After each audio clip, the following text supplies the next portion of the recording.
Welcome to ASEAN MedTech Insights. Today we are demystifying the ASEAN Medical Device Directive, or AMDD, and its crucial system for classifying medical devices. Understanding this is the first step for any medtech company looking to enter the vibrant Southeast Asian market.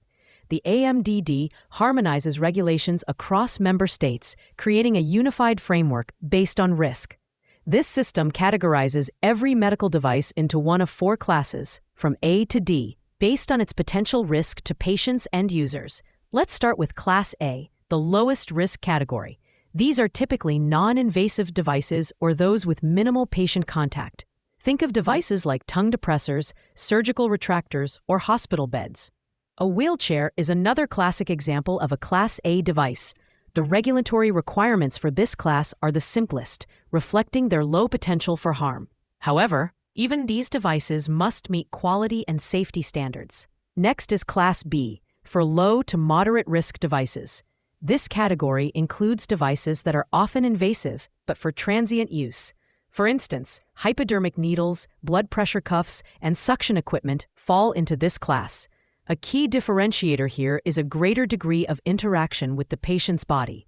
Contact lens cleaning solutions are also considered Class B because while not a device themselves, they have a direct impact on the safety of using one. The regulatory dossier for Class B devices is more comprehensive than for Class A.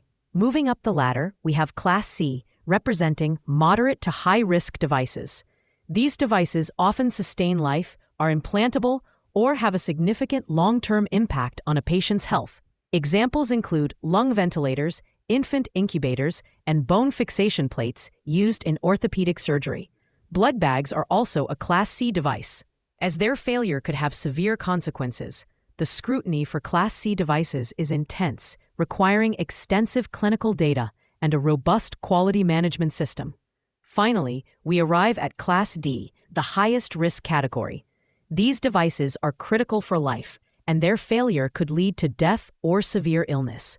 Pacemakers, implantable defibrillators, and prosthetic heart valves are prime examples.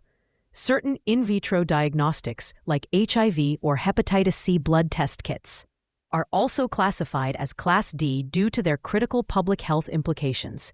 The regulatory pathway for Class D devices is the most stringent, demanding rigorous clinical evidence and post-market surveillance. A crucial factor in all this is the device's intended use. The same product can have different classifications based on how it's marketed to be used. For example, a software that simply tracks fitness data might be unregulated. But if that same software is intended to diagnose a heart condition, it becomes a regulated medical device, likely falling into Class C. This nuance is where many companies face challenges.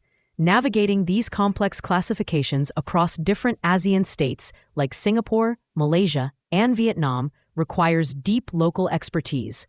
For help with your regulatory strategy and technical dossier submission, you can email us at info@pureglobal.com or visit our website at pureglobal.com.